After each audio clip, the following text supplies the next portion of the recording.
सबके जीवन में ऐसा प्रसंग अवश्य आता है कि सत्य कहने का निश्चय होता है हृदय में, किंतु मुख से सत्य निकल नहीं पाता।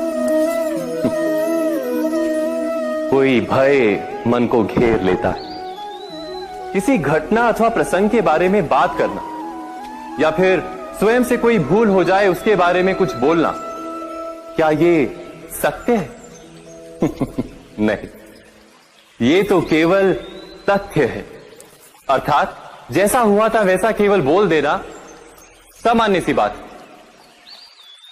किंतु कभी कभी उस तथ्य को बोलते हुए भी भय लगता है। कदाचित किसी दूसरे की भावनाओं का विचार आता है मन, दूसरे को दुख होगा ये भय भी शब्दों को रोकता है। तो ये सत्य क्या है? क्या हमने कभी विचार किया है? जब भय रहते हुए भी कोई तथ्य बोलता है तो वो सत्य कहलाता है। वास्तव में सत्य कुछ और नहीं, केवल निर्भयता का दूसरा नाम है। और निर्भय होने का कोई समय नहीं होता, क्योंकि निर्भयता आत्मा का स्वभाव है। अर्थात क्या प्रत्येक क्षण सत्य बोलने का क्षण नहीं होता?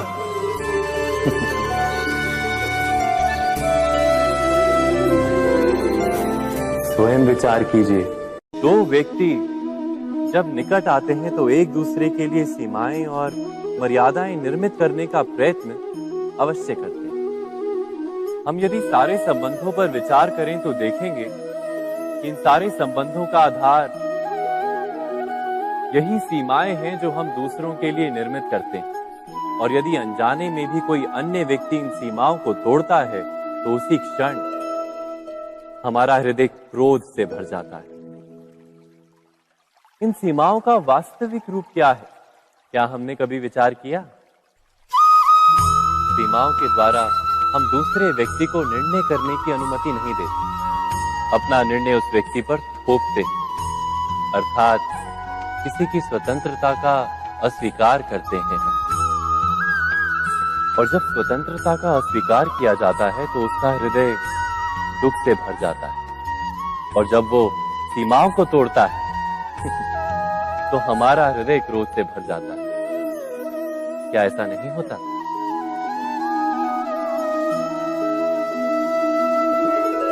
पर यदि एक दूसरे की स्वतंत्रता का सम्मान किया जाए तो किसी मर्यादाओं या सीमाओं की आवश्यकता ही नहीं होती।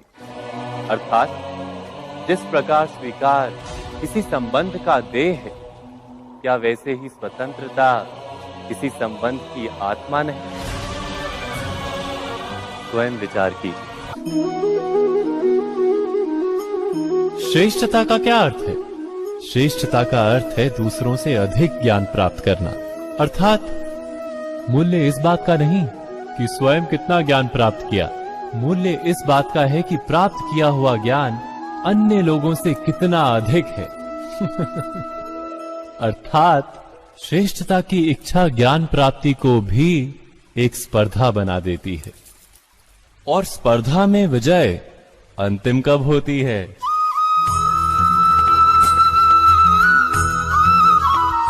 कुछ समय के लिए तो श्रेष्ठ बना जा सकता है, किंतु सदा के लिए कोई श्रेष्ठ नहीं रह पाता। फिर वही असंतोष, पीड़ा और संघर्ष जन्म लेता है। किंतु श्रेष्ठ बनने के बदले यदि उत्तम बनने का प्रयत्न करें तो क्या होगा?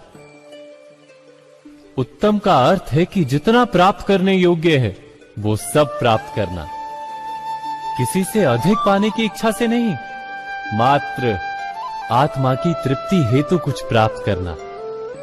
उत्तम के मार्ग पर किसी अन्य से स्पर्धा नहीं होती, स्वयं अपने आप से स्पर्धा होती है। अर्थात उत्तम बनने का प्रयत्न करने वाले को देर अबेर सारा ज्ञान प्राप्त हो जाता है। बिना प्रयत्न के ही वो श्रेष्ठ बन जाता है। किंतु जो श्रेष्ठ बनने का प्रयत्न करता है वो श्रेष्ठ बने या ना बने, उत्तम कभी नहीं बन पाता।